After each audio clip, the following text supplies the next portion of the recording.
এখনকার সমাজে কাউকে সম্মান দিলে, কাউকে ভালোবাসলে উল্টা আরও নিজেকে অপমানিত হতে হয়। অথচ ছোটবেলা থেকে আমাদের শেখানো হয় বড়দের সম্মান করবা, ছোটদের আদর করবা। হায় রে সম্মান, হায় রে আদর। কেন বলছি, আমার শাশুড়ি ননাসকে না চাইতেই সম্মান আদরে পায়ে ঢেলে দিয়েছি, অথচ বিনিময়ে আমাকে শুনতে হচ্ছে আমার ননাসের মেয়ে নাকি আমাকে শাসন করার ক্ষমতা রাখে। সে চাইলে আমাকে মারতে পারে, সে চাইলে আমাকে বকতে পারে, সে যেভাবে বলবে সেভাবে আমাকে চলতে হবে। অথচ সে আমার সম্পর্কে ছোট, বয়সে ছোট, অনেক ছোট।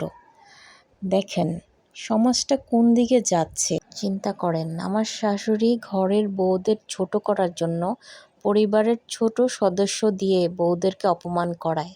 আমরা বাঙালি ঘরের প্রত্যেকটা মেয়ে শাশুড়িকে যে মা ডাকি, অথচ এই মায়ের ন্যূনতম ছিটাফোঁটাও এই শাশুড়িদের মধ্যে নেই।